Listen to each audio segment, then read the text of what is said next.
Alright, this presentation is what you're going to use in order to color and label your physical map of Africa. You should have gotten a map that looks just like the one on this slide from your world cultures teacher.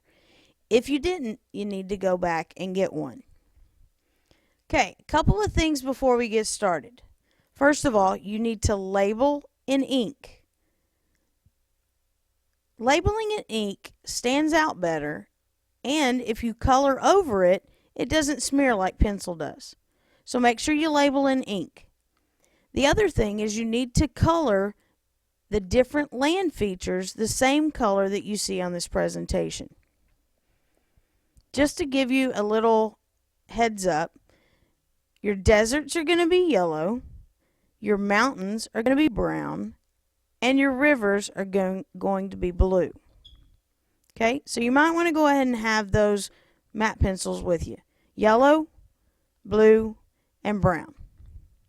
And a pen. Alright, let's go ahead and get started. The first thing you're going to do is you're going to label the major rivers.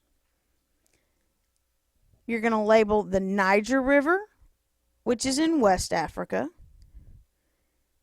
You're going to label the Congo River, which is in Central Africa. On the southeastern side of Africa, you're going to label the Zambezi River. And in the northeast part of Africa, you're going to label the Nile River. Now, the Nile River is very, very important. It is the longest river in the world. So, you probably want to remember that because you're probably going to see that on a test. Okay, so make sure that you have that down. Now, don't forget, you're coloring the rivers blue. So after you get through labeling them, go ahead and color the rivers blue. The next thing you're going to do is you're going to label and color the deserts. Now, it looks like Africa only has 2 deserts, but they have 3 major deserts. Of course, the largest one is the Sahara Desert in northern Africa. It's the largest desert in the world. You're probably going to want to remember that one too. It's probably going to be on the test.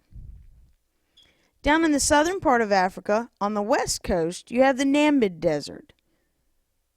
And then in the central part of South America, you have the Kalahari Desert. Those are the 2 that look like they're one big desert, but they're actually 2. Once you get through labeling those in ink, go ahead and color those yellow as well. Make sure that you color the key down at the bottom too. Alright, here we go. Next thing we're going to label and color is the major mountain ranges. We have the Atlas Mountains in North Africa. I forgot to label them, forgot to put the name at the top. I did put the arrow, but I forgot the name, so I'm going to spell it for you. It is A-T-L-A-S, Atlas Mountains. Okay, so those are just north of the Sahara Desert. On the east side of Africa, near what they call the Horn of Africa, or the little pointy part of Africa, you have the Ethiopian Highlands. Now, you're probably going to find the country of Ethiopia somewhere around there. That's why they're called the Ethiopian Highlands. Just south of the Ethiopian Highlands, you have the highest peak in Africa, and that's Mount Kilimanjaro. So make sure you label that as well. Once you finish labeling, go ahead and color them brown. And don't forget your key.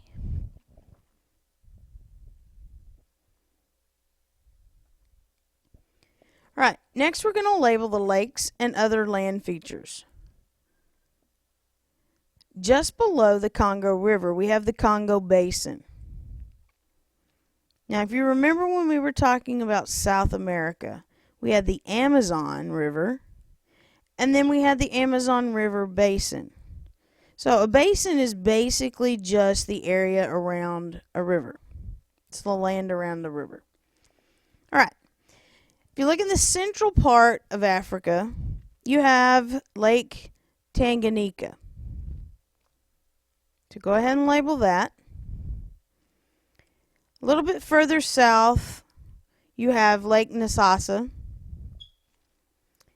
And then just north of there, below the Ethiopian highlands, you have Africa's largest lake, Lake Victoria.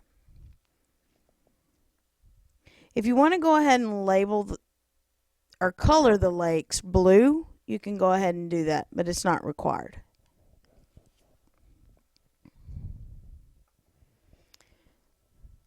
All right, the next thing you need to do is you need to label Madagascar. That's the big island on the southeast side of Africa. Madagascar.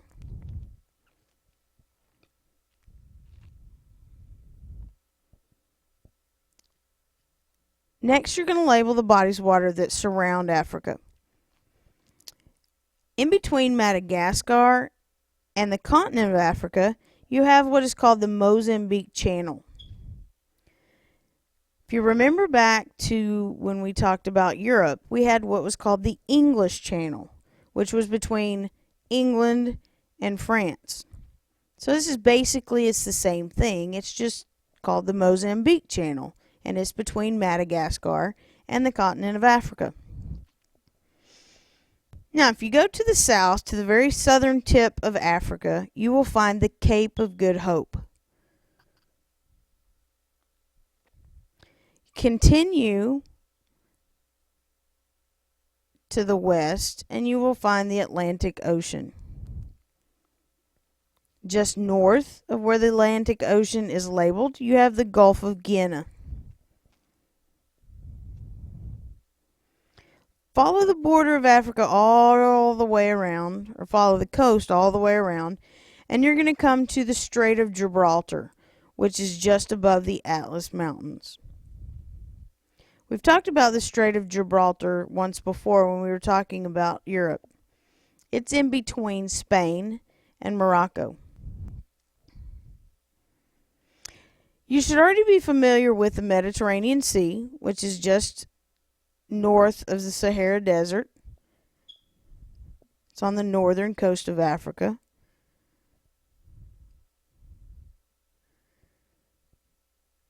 Then, just to the east of the Nile River, you'll see the Red Sea, which is in between Africa and Southwest Asia. And then just below that, you have the Gulf of Aden. Now, it's not labeled on here, but that big ocean to the east is the Indian Ocean. You might want to go ahead and label that, but it's not required.